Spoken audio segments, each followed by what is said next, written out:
We're doing this week, so it's obviously assignment 2, but we have still got a hand in on Sunday, so I'm sure that between today's class and the lab there'll be a few last minute questions. The other thing is at the end of the 2 points that you're given are not from manhole to whatever, they're to the centre line of the pipe. So as you've been told, you come back 100 mil at one end, and at the manhole end it's going to stick into the manhole by 100 mil. Now technically the lid is going to be over here somewhere. Try and keep in line with the centre line of this. But it'll be, I don't know, maybe 100 mil off the wall, something like that. And the reason is when you're looking at the long section,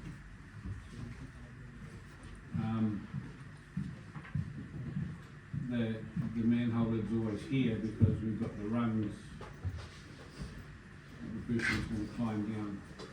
If you put it in the middle, it's too hard to get your feet over to the rungs to go down the manhole. So I'm not fussed as to exactly what that distance there is, but if you make it about 100, there's enough room for some concrete around it. In reality, it's probably going to have a little recess like that on it, and over here the lid will have a hole with a recess on it. It'll sit something like that, and then the manhole lid will sit in there. So that concrete lid will have a hole in it, and the metal lid will fit into that hole. But look, these are not kind of on my marking schedule, but it's important that you show some sort of thing here. I don't know how big these rungs are or where they start, but you know, you probably need to show a few of those down to the bottom as well. Depending on if there's any pipes that are leaving at the very bottom, sometimes they just have a flat bottom. Sometimes they pour concrete, so let's say there's 2 pipes going at the bottom, then they'll smooth the concrete so it goes towards those 2 pipes. So you don't get an effect where the water comes down and it kind of, it's not quite sure where to go, so it ends up building up. They try to make the water go out the bottom of the manhole as quickly as possible. Because this is quite a topical point of discussion this week with the cyclones and all the issues that they've had all around Auckland with the flooding and that. To be fair, Auckland flood systems have been designed for overflow to go into parks and places like that. So when you see, you know, big rugby fields this high with water, that's where it's actually supposed to go, you know. Even to extent of school playgrounds and bush and rivers and creeks and things like out west. Where it's not supposed to go, of course, is in people's houses, and that's where they've not probably got enough green space, or they've put too many houses in over the years, squeezed them all together. Manholes are designed to fail in big events. So the idea being that instead of a rush of water, which is almost like a torpedo or a bomb heading down towards the lowest point, which would basically explode and probably take out half a neighbourhood, they slowly pop the manhole lids as they go down, so that it's not creating. So you might be driving along, you see a manhole that's been popped and there's water spraying, you know, I don't know, 10 foot in the air. it's not a big deal compared with if all of that had built itself up and gone boom at the bottom. So they are designed to fail as such. And there are rules. I don't teach those, but when you get to your stormwater classes, they'll tell you that you take a catchment area and you work out 100-year flood. It's kind of a bit weird now in Auckland because we get them every second year, but and then you work out your volume of your pipe, and then there are distances to each manhole. You can't have like hundreds of metres. I think it's around about 20 is your max, and then you've also got a maximum fall, because you can't have it like that, or else that's going to create its own little bomb between the manholes. So there is a minimum and a maximum fall, and then when you're doing your calculations, if the manhole goes like that, the water goes off at right angles or at 45 degrees, that slows the flow down as well. So it's another little trick that they do just to stop an event from being too catastrophic at the bottom. So there's a lot of thought goes into that. Initially, our brains as students can't cope with it all, but if you're doing that as a full-time job, it doesn't take too long to figure it all out. In fact, I used to subdivision design with a guy who was probably about 40. I was in my 20s, and he would just go bonk and just go, yeah, we'll use a 225 pipe, just like that, because he'd done hundreds of them before, so he knew that this was a little 40 house development, and 225 will cope with it, right? And then he'll do some calcs to prove it. But so it's like anyone in engineering. If you've done it enough times, it does become quite easy. Don't worry about that. So before I waffle on the whole time, I'd just like to say that there are little things within the assignment that you do have to think about. There is a road spot level, which I have told you all about now in an email. It should have been 42.01 and it's 41.01, which has created a wee bit of a headache for some people that have done it. I'd prefer you changed it, right? But if you don't want to, I'm not going to mark you wrong, right? The only issue is, if you change it, then when it comes to volumes, you'll be able to compare your volumes with the other students and see, they won't be the same, they'll be close, whereas you'll have a big hole there that'll be quite a big difference. So you'll have to find someone who's left that road level on there as well. So I'm not going to penalise you if you don't want to change it. For those that don't know what I'm talking about, it's created a hole, which looks a bit like just a hole in the middle of nowhere. In survey terms, we call that a spike. And when you get a database in 3D, you go around looking for the spikes. They can go both ways. They can go up in the air, like a big mountain, or they can go down into the ground.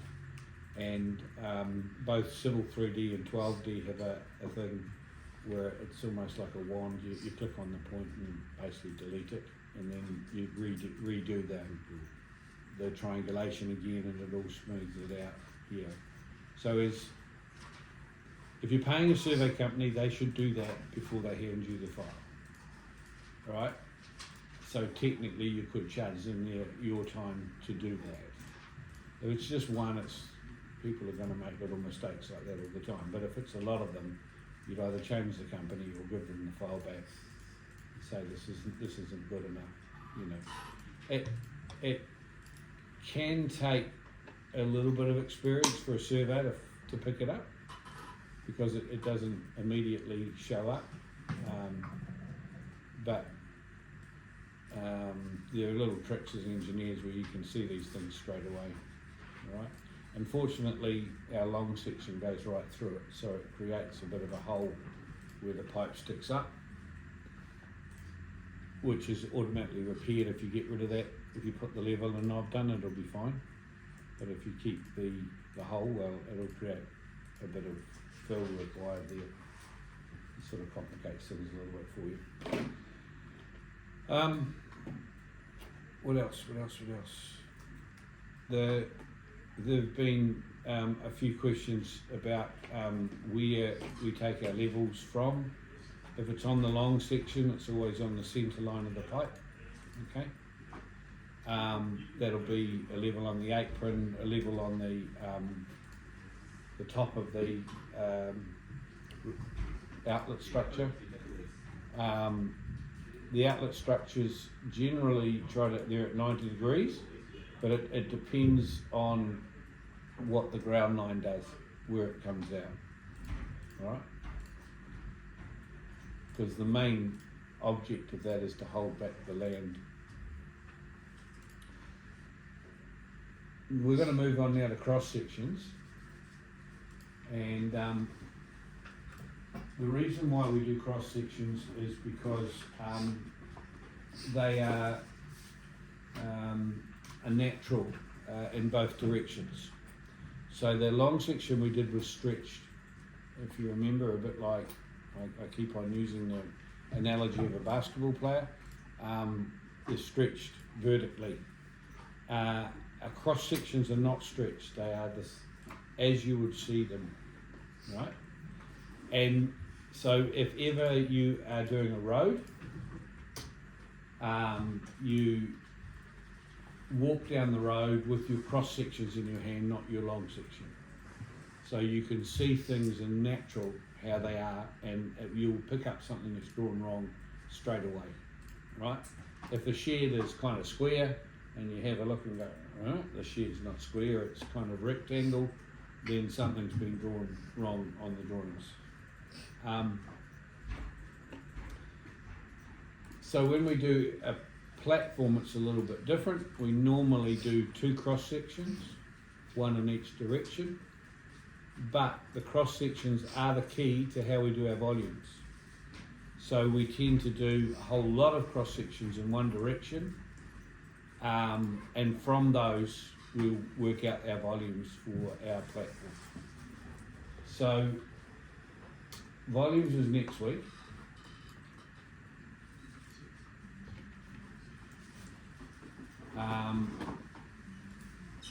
And that's when I'll show you how to do volumes.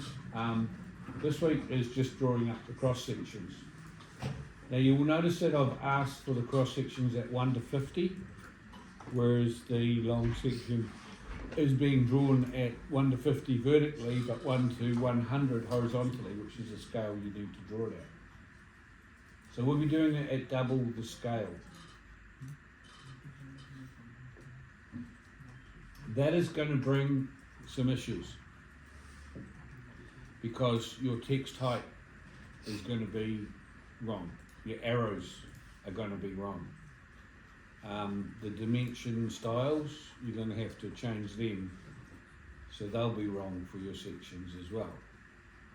So I suggest you right click on one of the dimensions and change it to the right style, and then use your paintbrush like we did with the levels, and paintbrush all the dimensions on your sections, and they'll come out at the right scale and the right size.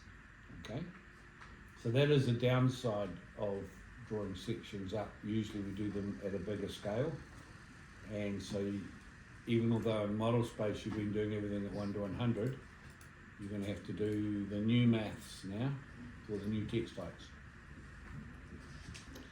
Also, you're not going to fit a cross section on the sheet. You're going to have to make a decision, where do I start it, where do I end it? And so you might need to make something like this at the end. So for example, if the pipe's going along and it's not quite finished, you might have to do that with an arrow, and you'll have to say a little bit about where it's going to go to. The arrow might be to the outlet, or the arrow might be the other way around, to the manhole. Okay. inlet, outlet, manhole, yeah, wherever it's going to go to, and what the invert level is at the inlet or the outlet. So we have our platform here, and we're doing a section through it. And if you remember, the pipe kind of goes, I don't know, something like that through it, right? So it's almost the same section as the pipe, but we fitted the pipe on to the main drawing. But here, because it's 1 to 50, we're only going to be able to fit in about that much. Whereas the pipe, we went all the way to the manhole and to the outlet. So you might get the outlet on, you might even get the tree on, but you probably are going to have to stop it about there. Right? You'll see exactly what I'm talking about when I come to demonstrate it in the lab. So once again, it's your choice where you stop it. The idea with the cross section is to try and show as much as you can. You obviously, in my opinion, this is the creek, the outlet, the tree, they're all important, the platform, they're important to get those ones on. From about here on, yes, you're going to miss the manhole. You're going to have to do one of these things with a note to say where it's actually the flow is. The arrow's that way to where you're at, but the flow of the water of the pipe will be that way, won't it? So make sure you put your little flow arrow on the pipe. What else about the cross section? Oh, when you do the cross section, the batter slopes will be as they are called up, so there'll be 2 along and 1 down, right? So they'll be natural, they'll be drawn up naturally the way they are, and anything going up will be 1 along, 1 up. Okay, so if your ground line normally comes down through here, then that and that are actually real areas, right? Whereas on your long section, they're distorted, so you can't take an area off your long section. So that will be an area of fill, and that will be a cut area. And if you don't know how to work that out, you draw a line around there, and that will give you the area.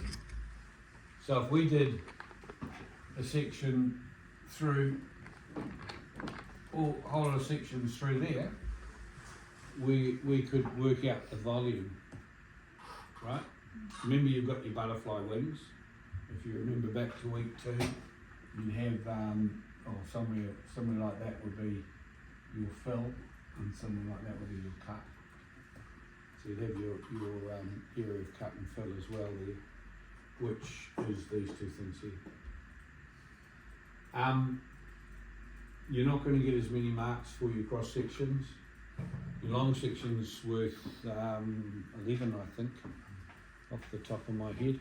I did break it down for you, can't remember exactly, but I think you're only talking about 3 marks each for each cross section.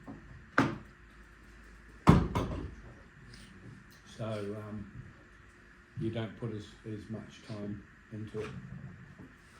So I'm going to go through some notes. There's quite a few questions in this week's notes that are in the test. Or when I say in the test, they're in my box of question banks for the multi-choice. All right. So it doesn't mean to say you're going to get who's going to get what in the test. It's pretty random. I've done the test. I keep adding a few questions every year. I've done the test for the last probably 10 to 15 years, and the average has come out at round about somewhere between 12 and 13, even when we're online. All right? You don't get a lot of time to look up the answers online, and so online it was like a 35-minute test. So it's open book. Not this year, but it was when it was online. But it was 35 minutes, so you didn't get much time to open the book. 35 minutes. It's going to be 50 minutes. Okay. right? But you don't have any books with you or anything like that. But it gives you some more time just to relax, to try to answer the questions in your own time. The reason why we jammed you up online was so that you didn't get that opportunity for each question to look up the answer. Right? You had an opportunity at the end to look up one or two answers. Yeah.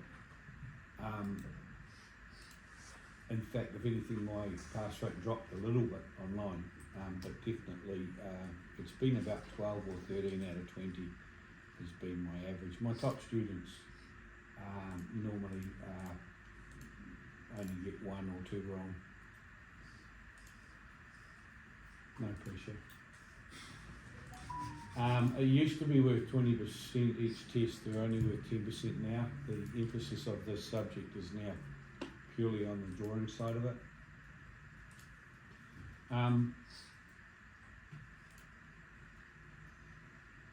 So we're heading towards, in the future, I think the diplomas will move on to a third drawing paper, which will be the Revit one and 12D or Civil 3D. And that'll be almost a compulsory, but at the moment diplomas that get 65% or better are asked if they want to join that class or not, because it is a degree class, so there sometimes isn't enough room for that many extra students. But I think the way that NZBED's going, there's talk about wanting 3 levels of drawing, purely because any diploma student who doesn't end up a site engineer ends up in a drawing office, so they want those skills.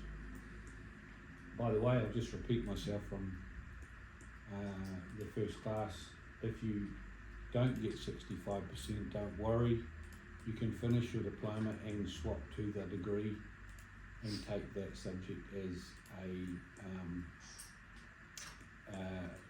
as part of your student loan. So you still do it. You just swap into the degree. Or if you get a job from your diploma, it's a night class, so you can ask them to sponsor you, in which case you would need a student knowing they would pay your fees to do the class at night. So there's many other options. Obviously you'd have to pass this class, but it wouldn't have to be with a high mark. The company I work for, which is now called Jacobs, they made you pay for your extra classes, and then when you showed them a pass, they gave you a refund, and I thought that was really clever, you know. In other words, they weren't going to give the money away for nothing. Yeah. And I think that if they did that with student loans, it would create a different atmosphere altogether, but some people can't afford to pay initially. That's the only problem. Yeah. Okay, anyway, that's just the way it went, or goes. I don't know if many of you know, but there are, Unitec has 1 or 2 ways of getting scholarships and also getting extra money as well if you're struggling. So, but I don't have anything to do with that. But if you rock up at student services, they will let you know what's available and what's not. In terms of those that may be flatting or struggling with money, there is an area where they can give you a loan or even give you some money to help out. But I do know that they have like a $1,000 or 1,500 scholarship available as well. But you'd have to find out what's required, whether it's a lecturer has to back you up or whatever. And usually they're quite keen to give those away because it kind of keeps you studying here for another year or 2. You've been given a wee bit of something to help out. Anyway.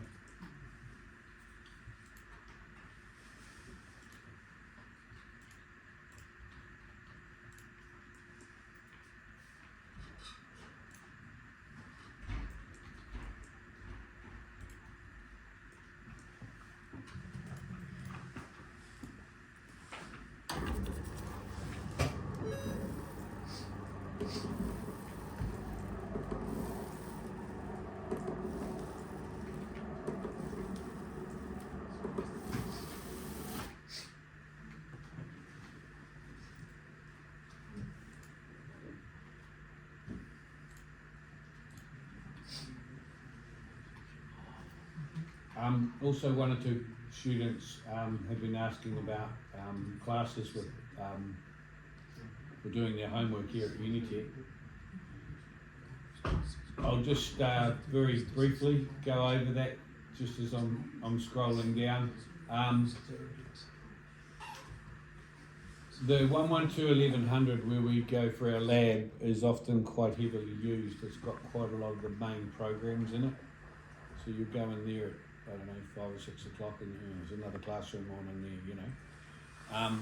Some of the lecturers in particularly construction department aren't that happy about engineering students popping into their classes. Even if there is room, they're just like, you know, no, go away. I'm pretty good. You'll notice in our labs if there's a spare seat, if a student walks in that you don't know, I'll recognise them from another engineering class and just direct them to the back and tell them to shut up. If they're making too much noise, gone. But if they're doing their work, I'm okay with that. But not all students are, and a lot depends on what you're trying to do. I mean, when you have your test, I'm not going to let anybody in for that class, for example. So there is one called 112-1018, which is down the stairs here, and turn left where the drinks and the lollies are, and it's sort of in there, facing back towards the path coming down. That's one that a lot of students, it's really good to go to in the weekend, and there's bigger desks for laying your stuff out, what have you, and not many students pop their head in there. That's also got PCs as well. It's fairly clear, yeah. So is it 112-1018? 112-1018. Yeah.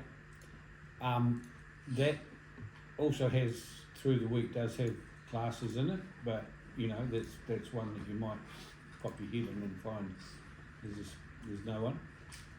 The two fairly popular ones with construction, they face the car park. They're on second floor, so this floor.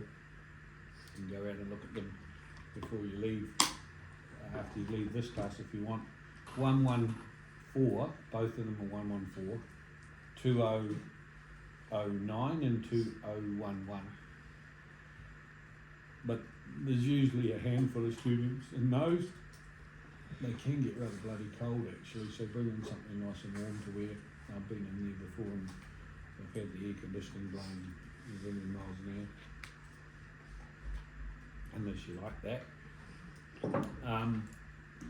And down in the bottom corner behind the copy centre, at the bottom, I think it's called 114-1004. I call that the bank robbing class. I'll tell you why in a minute. That's also got quite a few computers in it, and that's one that sometimes isn't being used.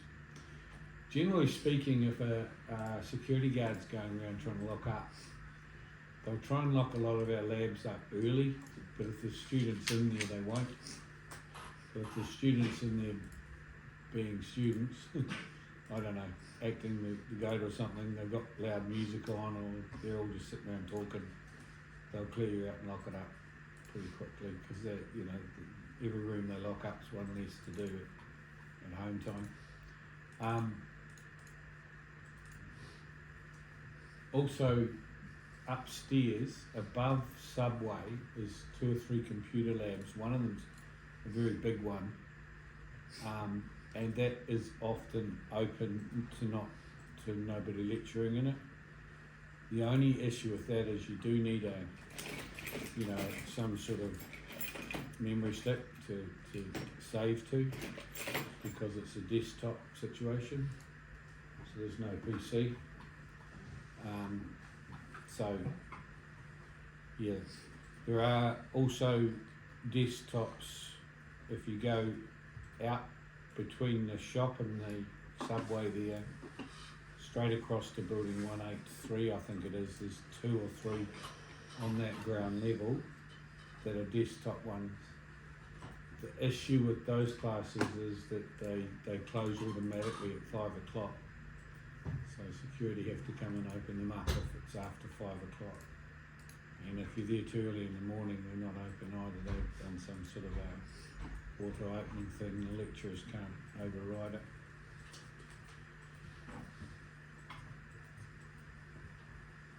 No children this week? Oh, no. Back to normal. Yeah. Okay. So the first thing is, I guess I should show you some example cross sections. So under the examples are all under the assessment side of things. So let's have a look at the assignment and see if we can find. Well, that spot height change I talked about, I'll put here. This one here is 42.01, not 42. Spy peg 2. The assessment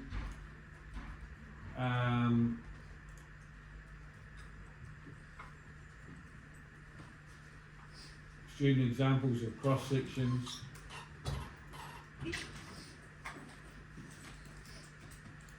I'll open up each one of these. Remember that these are not A students' works, but they're pretty good.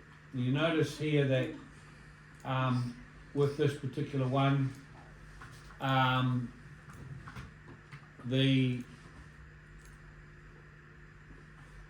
used rock conglomerate underneath the fill, which means they're basically saying it's all rock, which is wrong. And they've also continued the same rock under the cut, which is saying that you're going to cut out the rock. So that's also wrong. There's some good notes there. Just be careful you don't copy them completely. They have put a symbol here, so I'll give them good marks for doing that. But they didn't put a little arrow saying, you know, going to inlet structure or whatever it was coming from. There's no flow arrow on there. The cross section, we don't put centre lines on cross sections. Also, the cross section wasn't through the pipe. The pipe was like that and it kind of cut through it like that. So there'll be part of the pipe will show, it's in front. Remember what I was talking about before? Part of the pipe will show, part of it won't show. So there'll be a cut somewhere where the pipe will be in the distance, dashed, and then behind, nothing. But the bit where it cuts through will be a bit like a rugby ball. That'll be solid because it's chopping straight through the pipe, like cutting through cheese with a knife. So, they haven't shown a proper outlet structure, just a circle. Got pretty lazy there. They've done a pretty good job, but once again, like I said, if the pipe's chopped, the piece where you can see the pipe, which might have been this bit, that would have had your percentage and your 1 in whatever grade on that bit, and this bit would have had nothing under the grade because it's behind me. All right, so you think of a pipe on an angle and the cross section's coming through like that. This bit here is behind me. This bit here we can see the pipe, it's dashed. This bit here is behind, we can't see it. But that bit cutting through on an angle, we can see that rugby ball through there. What else? Oh, we were talking about the text heights and the arrow size. The arrow size is massive, they've kept the same arrow size. So they've changed the text height, okay, but they've gone and put that arrow site, oh, that's probably the wrong text type as well. But definitely those arrows and then arrow here, text type here, so they didn't play with their dimension variables. So, Yep, so you mean the text height for the cross section only, not? yes, no, the others stay the same. So it's best to right mouse on that and change the variables to whatever the new text height is, which will be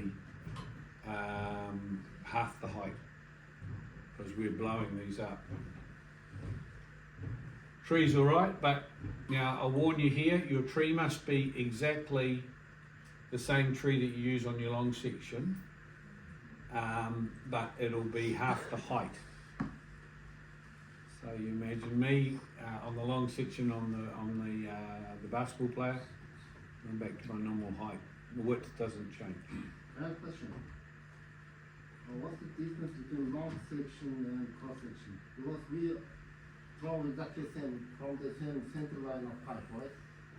No, you're doing it through the centre line of the platform.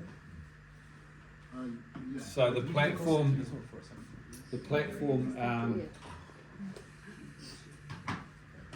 the platform's here, and I think the pipe goes something like that, is it right? You're doing yours from the centre line of the platform, so it goes through like that, right?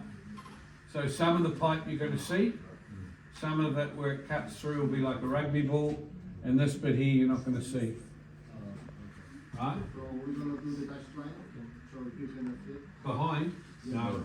No. We don't need to. Also, we just In cut front, yes. the pipeline. In front, a dash line. Behind, nothing. Yep. So what you said, so in the like processor, we don't show the center line of the pipe. If this was the cross section going through here, and this is your pipe here, right? So I'm looking in the direction of the arrows, of the flags. Where it cuts through will look like a rugby ball, squash rugby ball. This bit here will be dashed. This bit behind here will be nothing.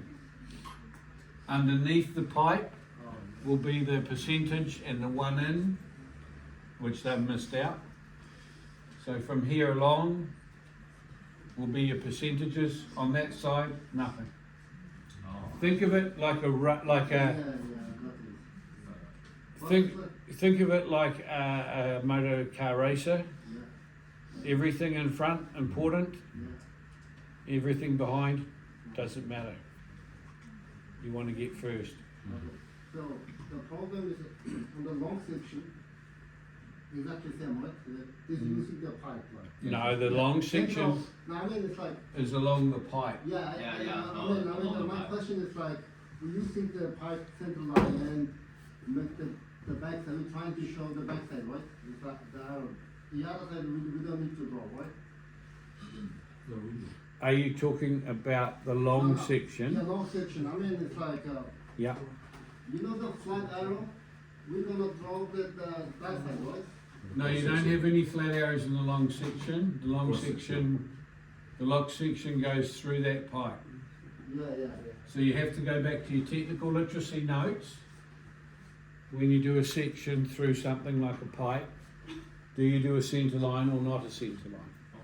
Do you do a dashed line for the outline or do you do a solid line? No, my question is like, show it here.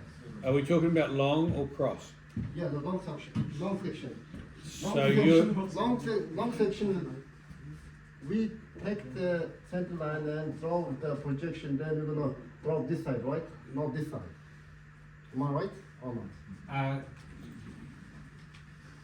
you're doing the section, you rotate it, Yeah, rotate. so it's flat, and then you do your section from that. Yeah. I showed you to. Yeah, I mean, it's like, we didn't draw, only we do draw this side, right? Am I right or not?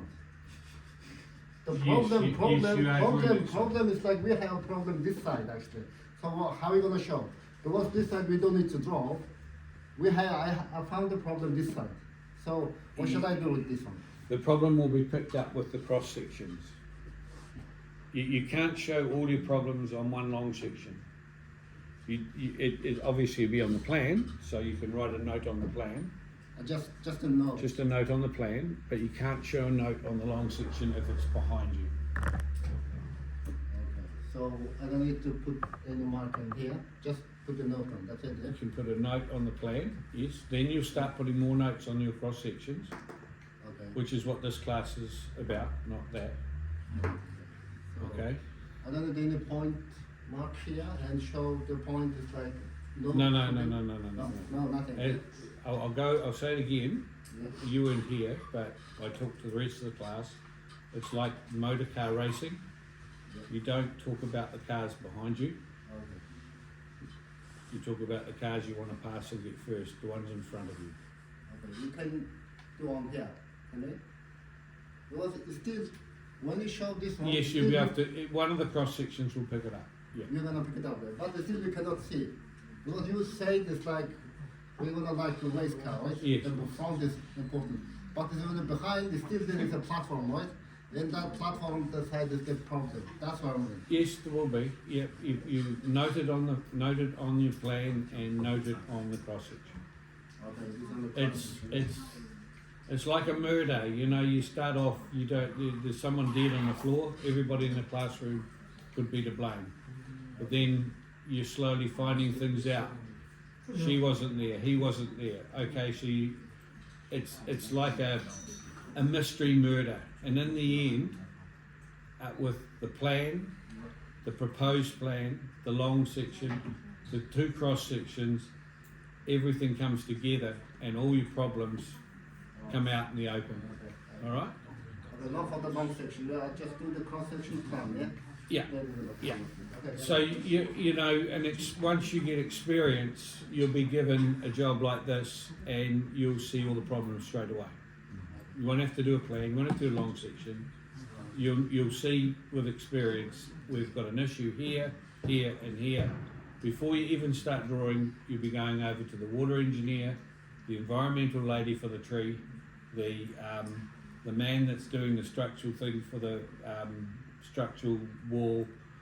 You with experience, you can go to them all first in the office, right? All right. And then, but we're learning that's the process, right? Okay, thank you very much. Yeah. It's difficult.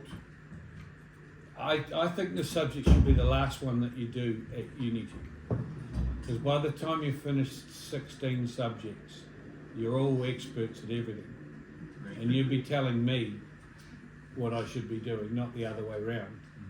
This is only your second year for most of you, and yeah, you're all a bit kind of green about a lot of these things, and so They should I'm. advise us.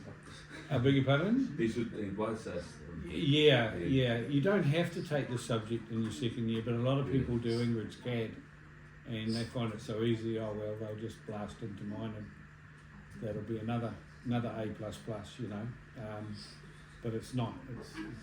It's gone from copy drawing to actually Yeah. I've got to think about what I'm drawing here. Did you have a question, the lady at the end? No.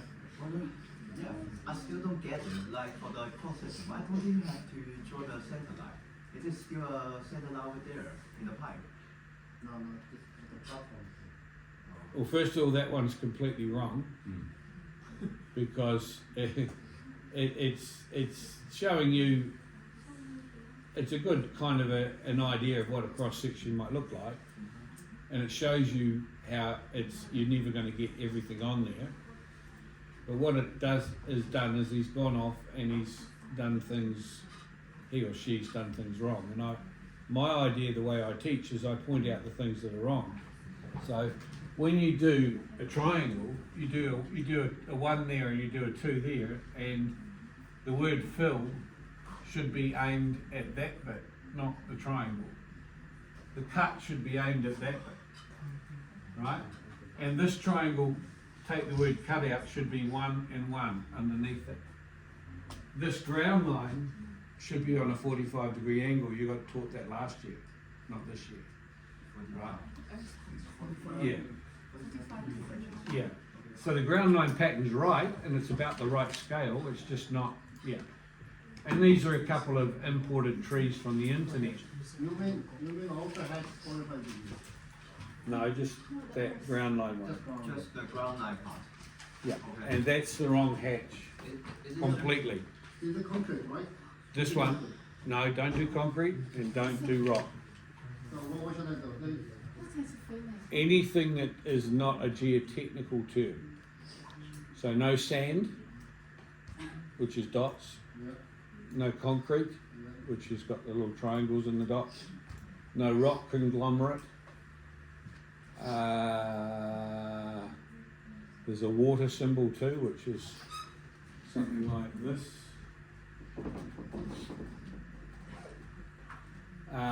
No, just a straight crosshatch is okay. Straight cross hatch. Yeah, but you've got a problem with that because I've told you to make buildings crosshatch. So you can't use that if there's a building on there. Okay. So, you know, you've got to go into the hatches and see if you can find one. Geotechnical one, yeah? You can use waste. You can use what? You can use waste, yeah? You said it's not geotechnical one.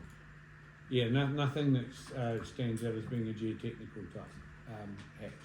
Then you can use waste. Yeah? You can use what? What's the last word you said? Rest of the hatch you can use. Yes, you can use the rest of the hatches, yeah. Okay.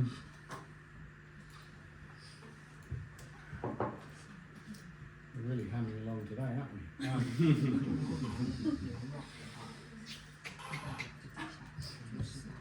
Okay, so just going back to the tree, you're saying to double the tree.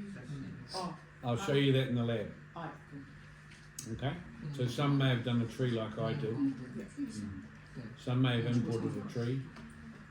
But what we're going to do in the lab is we're going to make a block of it and bring it in at half the vertical scale.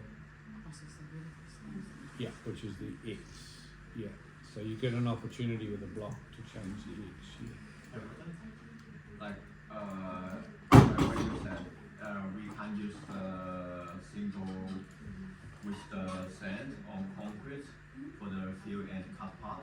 But actually, we have to use the sand or concrete to fill the platform, right? No. The concrete is coming in week 7 when we do concrete. The platform is cleared. Oh, What they do, the digger comes in and clears, you'll have seen that all around Auckland, it clears the site, gets rid of the dirt and it's clay, down to clay, and or rock, whatever's there. And then they pour the concrete onto that. Actually, often they put a layer of hard fill first. You're just doing the cut and fill. So this person has put no hatching underneath. They've put dimensions here which were not asked for. They've put the centre line in, which is not correct. It is correct for, no it's not, it should be a dash line for where, like I said before, where you can, where it's in front of you it's a dash line, where it cuts through it's a football, and where it's behind you, you don't show it. So they've made the same mistake with their cross section. Their cut and fill batters are way too small and you can't even see that text. They've got the wrong size text there, but they have done the right size arrows and they have used the right size text here. So it's, the tree is way too big. They've used the same tree from their long section and just gone copy paste, which means that it would confuse anybody that's got both drawings. It's twice sharp now, right? It's supposed to be twice, that's supposed to be twice as big, this, but that's actually the same tree, so it's all a bit weird. For some reason they've used a centre line on here, which is wrong. I do like the fact that they have put a level on the platform. And they have put a fill area and a cut area with a percentage. So there's some good things. This should be rotated around like the way that I showed you for your long section. Good thing about the cross sections, you don't need so many levels. You don't have to do it every 5 meters. It's why? Why? Why we don't have this whole? Because I made you do it for the long section, Uh-huh. but for the Oh, cross okay. section, we're only interested in the end point, the outlet, where that touches, that point, that point, that point, and that point, plus the tree, plus they've left off a path, which was about there. Okay, good. But for the processor, I think That we was a have big clue, by the way, I with think the we last have to thing I do the said. butterfly thing. What's that? The butterfly thing, like in the. That is, this is part of the butterfly, that's where it's touching the ground, and that's the other bit where it's touching the ground. Get it. Yeah. What also is a good idea on a platform is if it's level, to put the word level here with an arrow pointing both ways. When we did platforms in Indonesia for the big drilling rigs, for the geothermal drilling rigs, we had to show the slope of the platform because over there they got massive downpours of rain, and if it was flat, it just flooded. So we had an angle on our, it wasn't a big angle, but we had an angle on our platforms to get rid of the rain as quickly as we could. Yeah, so that's also a good idea. This is the basis, this platform design is the basis for most subdevelopments. If you've ever driven around Auckland, particularly on the North Shore, I suppose, where they've got kind of houses all over the place, they'll put 3 or 4 houses on one platform, and then they'll do a retaining wall, and then there'll be another platform, and so on.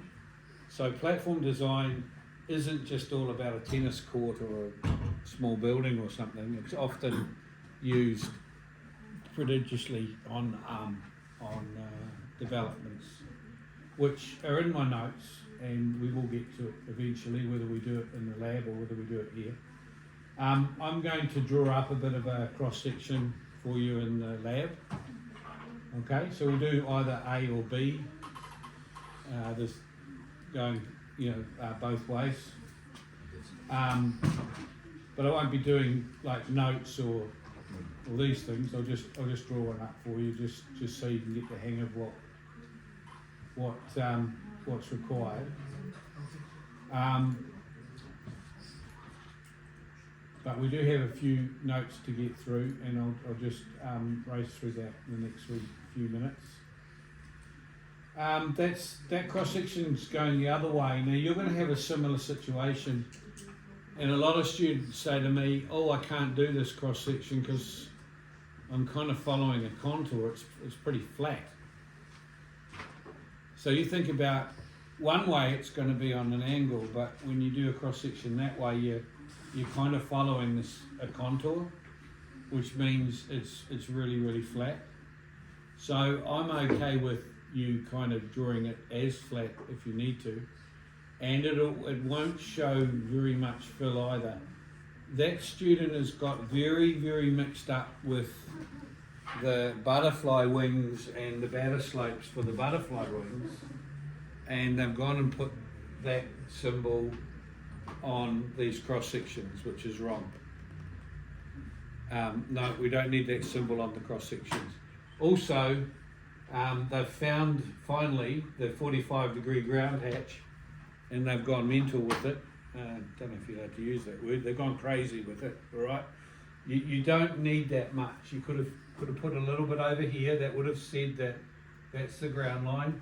Maybe a wee bit here, and maybe a wee bit just at the end. That would have been fine. If there's a pipe, maybe a bit on either side of the pipe, and that's it. Whereas that looks like it's some sort of macrame or basket weaving, something. It kind of dominates the drawing when it doesn't need to, if you know what I mean. You can't, in fact, you've got to squint your eyes to see the pipe there. Notice they've cut through the pipe, and that's not quite right either, because that bit should have been solid, and this bit where it takes off should have been dashed. And also, I think the outlets, or the inlet, sorry, or the manhole is up here somewhere. They should have actually shown that in the background dashed. They've kind of left it out. I don't know if they've run out of time or just a bit lazy or whatever. Once again, these should be all rotated. You don't need the M's. They've put M in there. M and M's.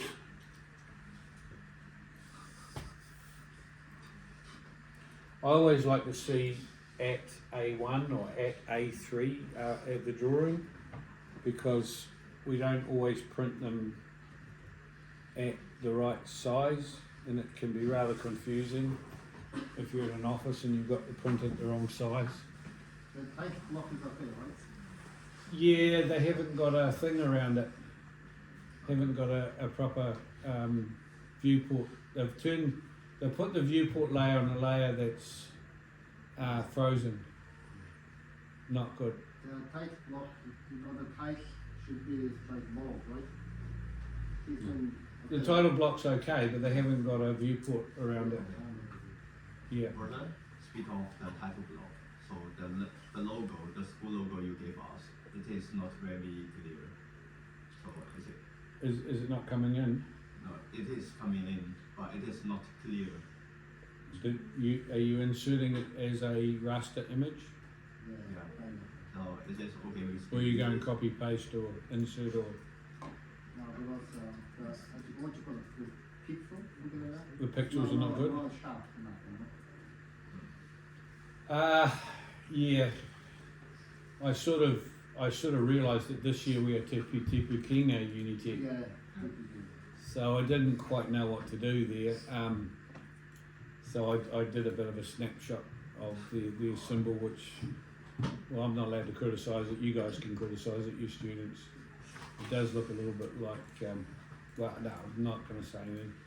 But maybe we'll get a crisper one to use next time. Anyway, I wouldn't worry, as long as you put it in the right spot, I'm not going to mark you down for it. You won't get in trouble. Funny thing to be talking about. Yeah.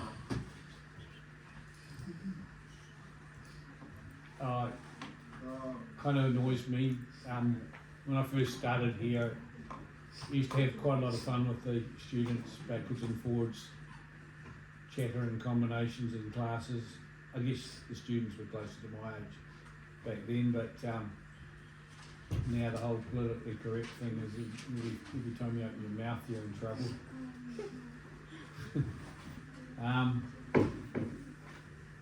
Can we use the hatch for the proposed concrete structure?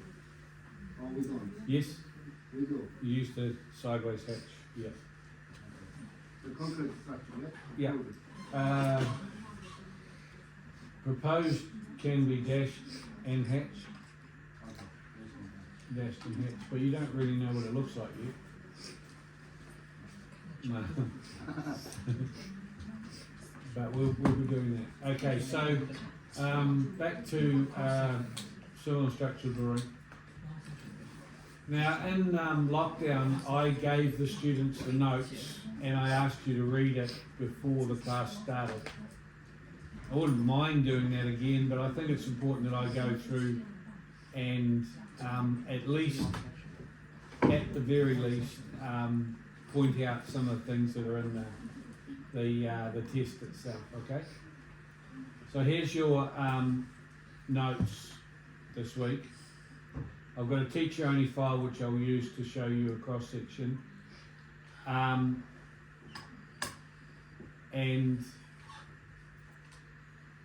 the notes start at page 18.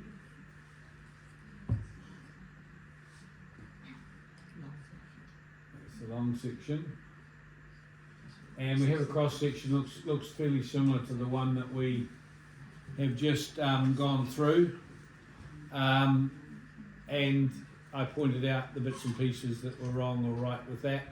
Notice that the student hasn't quite got that, haven't quite figured out where to start their leaders. Ingrid would have got out her whip and you'd have had a sore bum by the end of the time that she dealt with you on that. They're not, for those that don't know what I'm talking about, these should have started at the bottom. That one, move it up so it's at the bottom. In fact, they've all started from a strange place. Plus, the text isn't lined up to the left, it seems to be all over the place. So it's a good example of bad AutoCAD. So what I tend to do is, you would have seen on the marking schedule that there is marks off. And what that does is it's the difference between a professional looking drawing and one that has just been done by kind of a student that hasn't really cared too much about what they've done.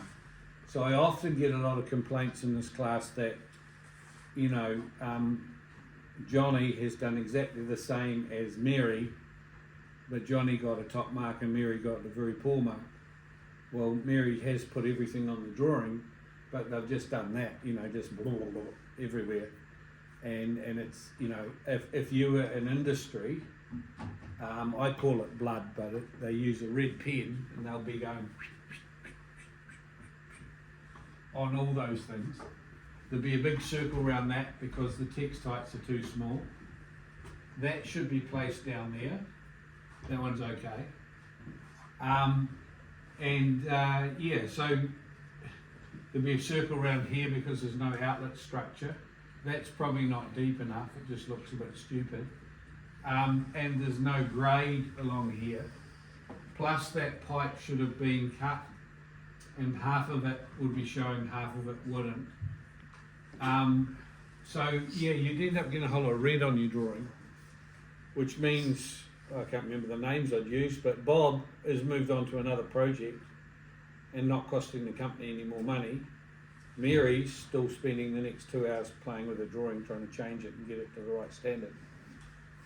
And it might not sound much to you, but she's got to charge out of $100 an hour. So the client's being charged $200 more. Client doesn't want to pay that, so someone's going to end up copping that. It won't be Mary, it'll be the boss will be $200 out of his own pocket because he can't charge the client. So that's kind of how it works. And with my new, I had 12 odd, I suppose, technicians underneath me, and you had to keep them like this, you know, kind of continuously whipping them, and then eventually, oh, that one's getting really good, they don't make many mistakes, they can go and work off on their own, and then this one can go and work off on their own, and so on, yeah. And they actually get very grumpy if other people make mistakes, because if they're working on a drawing which affects, this person affects their drawing, they know they're going to have to stay back after work to fix it for free. So your drawings have to go out. This person's made the mistake, which means he, who's done good drawings, has to stay back another hour to finish his drawings off because there was a mistake made by another person. So it's almost like, you know, you're working as a team, so you've got to do these things right in the first place.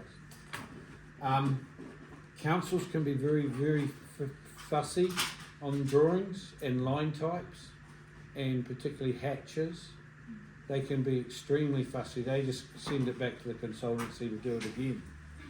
And it's annoying because you're at the point where you've finished making any money on the job and you're still working on it. So anyway, if you can read some of that smaller text, then you're welcome to use one or two of the notes in there. As an overview on cross sections,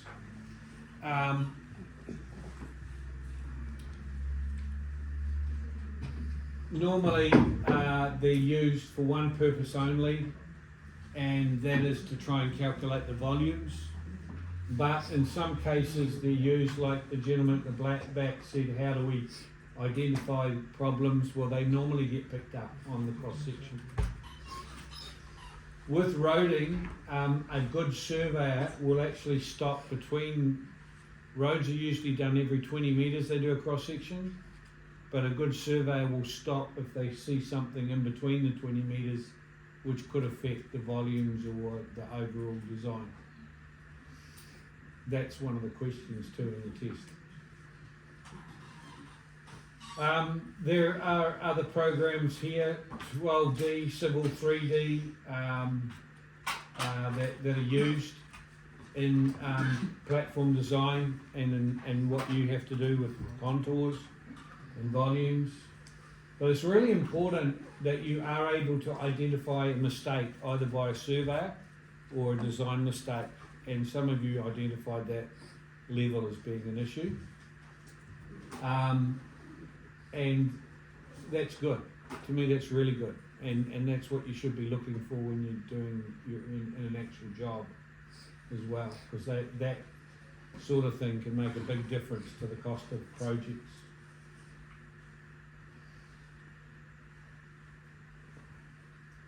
So when a surveyor is sent out on the job, it's usually they're commissioned to do the work by an engineer, and there's a cost involved as to what equipment they should be using and how quickly they can do the job. If you're doing a job that's going to require, you've got a budget for a precise survey, then you're going to look at getting the cross sections done in a less timely manner with as much accuracy in the machines you're using. If you've got a job where it's a proposal, then you can very quickly send the surveyor out with maybe just a level and a staff and a tape measure just to measure a few things up.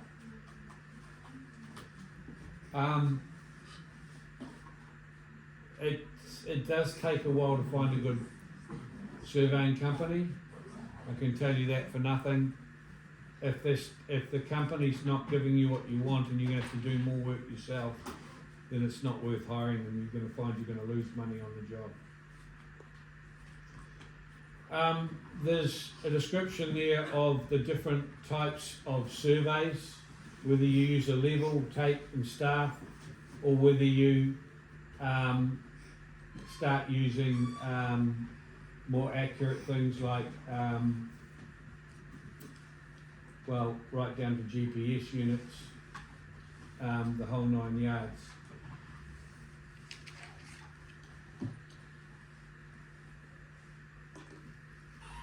Batter slopes. Unfortunately, the batter slopes are determined not by the engineer but by the geologist or the geotechnical engineer. Usually they'll give you a guide for a start, but the worst part is they do come back and change it. And it's really annoying because you'll design a platform or a road, you'll get all your levels right, and they'll change those batter slopes and they make quite a big difference to the overall job. And it's hard for me to explain, but that usually it's a bloke, usually he's got a beard, usually he's older, and usually he's a pain and no one likes him because he just stands up, comes to the front, finds the head draftsman or designer and says, I've changed my mind, it won't be 2 to 1, it'll be 1.5 to 1. And he'll go back to his desk again, and you're sitting there going, you know, you're that far from finishing your drawings off. So it's worse if you have to put it back into a modelling program, I can tell you that for nothing. Because usually with a modelling program you get it all done, and then you can do whatever you want once it's all done. You can change this and change that, but if you're changing your batter slopes, you're sort of starting from the beginning again, which is really annoying. As a guide, there's some typical batter slopes there. We're using 2 to 1 and 1 to 1, so don't worry too much about that. There's some descriptions of some of the things that we do in civil engineering as far as batter slopes and that go. One of the things I'd like to point out, which is also in the test, is benching. And benching is when you have a steep bank and you cut back like that. I'm sure you've all seen that, looking up batter slopes I'm thinking of the trip over to the Mount, going over the hill. I've forgotten the name of the hill now, I'm sorry. But some of that's been cut like that. The reason why you can cut at a steeper batter slope is that these areas here often have forms of pipes going through them for drainage, and also if a rock does fall, it only falls down to each particular level, as opposed to, you know, the whole face coming down. So benching is commonly used in areas. Of course, they'll do calculations to make sure that the ground is not going to completely come down during a cyclone, but they often combine it with gabion baskets as well. So yeah, there's a question on benching, which is cutting a step or a shelf in the bank. There are some cross-section diagrams here which I'd like you to go over before you do the test, because it shows you where the platform or the road area is, where the batter slopes are, and some of the things that we refer to underneath. So I have picked a number of questions from this particular area. There's a checklist there for your cross sections. So when you've finished your cross section, go through with those questions and see if there's anything that you may be able to add to your notes or labels on. When I say notes, I don't mean notes on the drawing, I mean the notes on the side. Yeah. Always cross-reference your notes so that you can pair up what's being drawn with the notes on the side.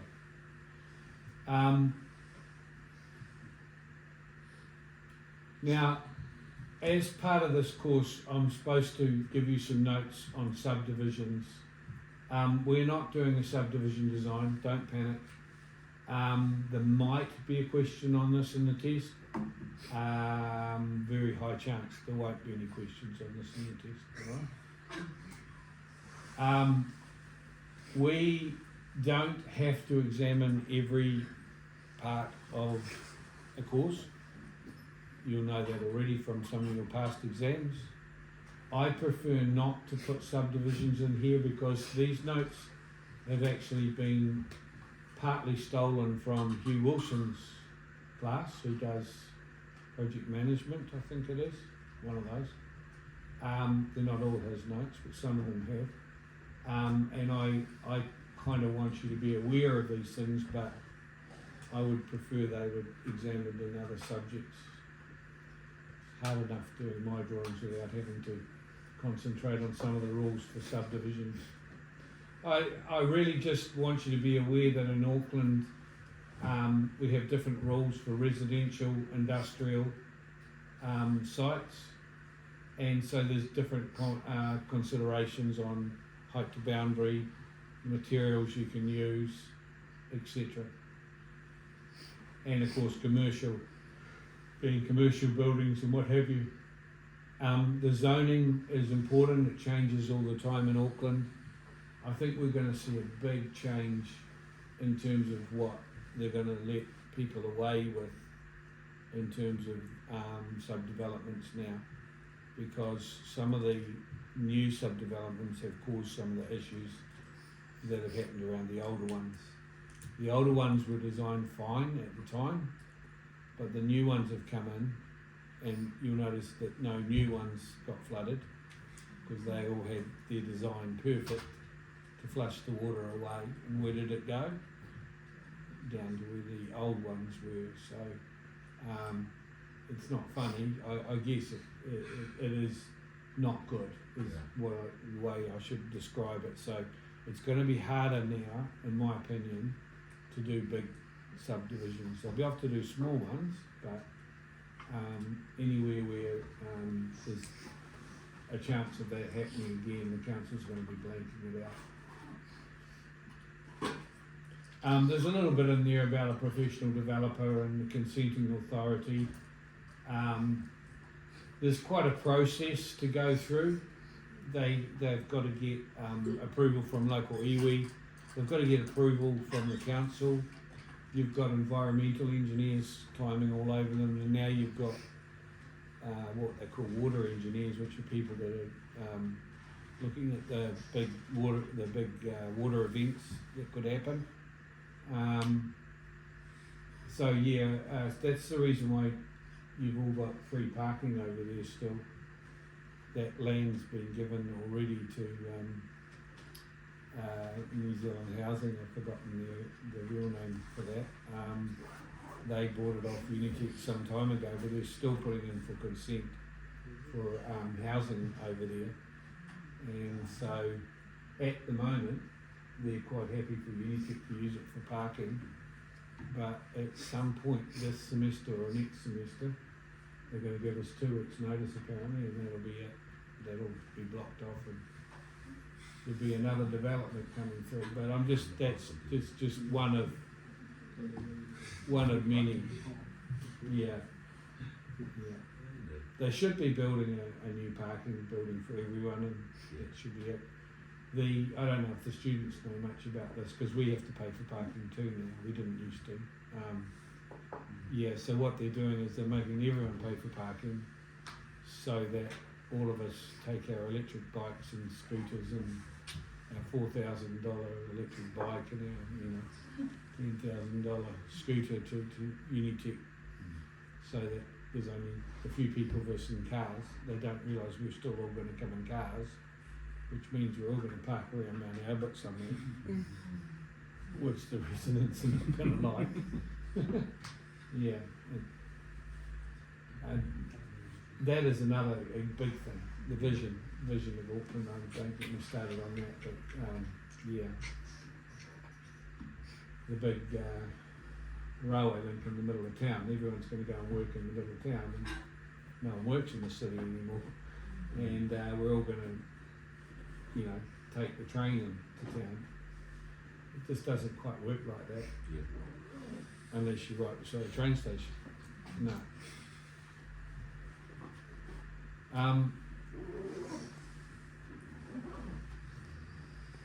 There's some interesting little drawings in here. It just shows concept plans and what they do initially. And sometimes concept plans look a lot better than they actually end up doing. I've been involved in a lot of this. Some of it's quite good fun. We did a concept resort in one of the islands. I think it was Fiji. It was for a golf course and a big resort, flash resort and all the rest. Never went ahead. We got paid to do it though. We got paid to do basically pretty drawings to try and put forward. They had reasons why they didn't want to do it. My daughter got paid to do a beautiful resort in Samoa, and the government pulled the pin on it at the last minute. So sometimes these things could take, a decade before they get revisited again.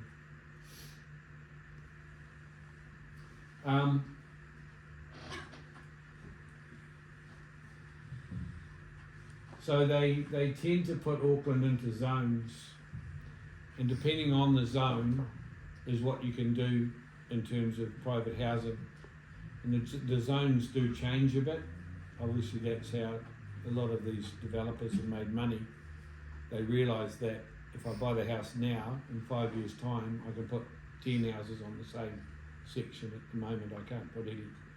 So the clever developers are sort of land banking in areas they know that are going to change. And obviously anywhere near a train station is going to end up, the circle's going to get bigger and bigger over what you can do in those areas.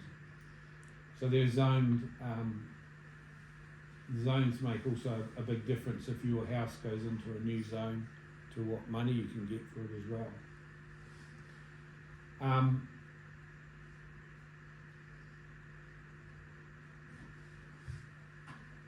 So what that is also saying is it's important to make sure you put things like ponds, roads, paths, boundaries, buildings, bridges, trees, anything iwi on there. Normally, if it's to do with iwi, it'll be either the water, the land, or an old tramping path, or an old place they used to cook or something like that, and check it out and make sure to see if anything's going to be in the way of your development before you even start the process rolling. As far as cross sections go, try and get us any information on there that's on the plan. Try and make sure you put it on the cross sections.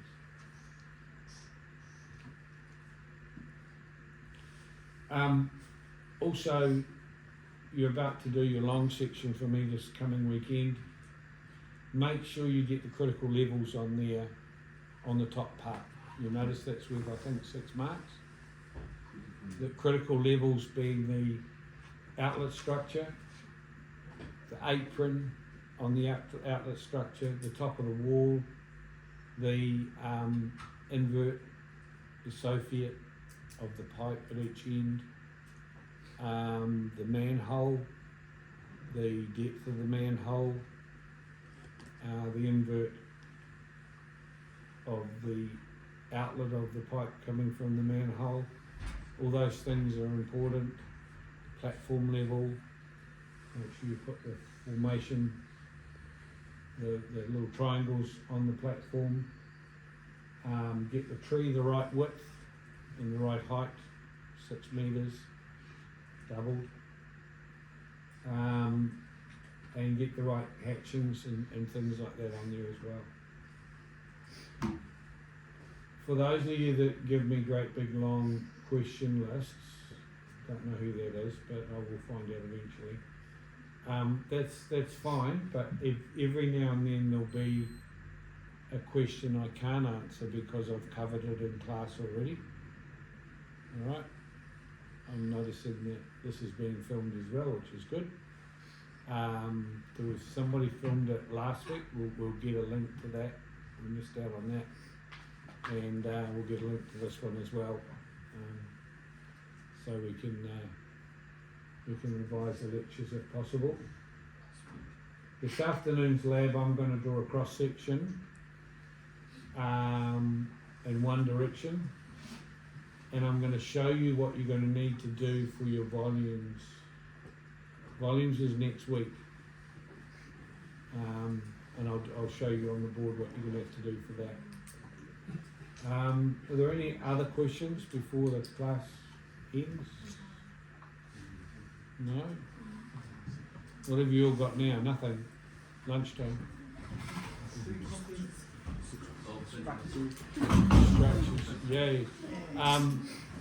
You all know that you got your Wednesday class, which you all, I hope some of you went along to, and the lady's there to ask questions. Cara, yeah. She'll be there every Wednesday. You can pop in and do other work if you want to, or it's just a drop-in lab. Drop in and ask questions.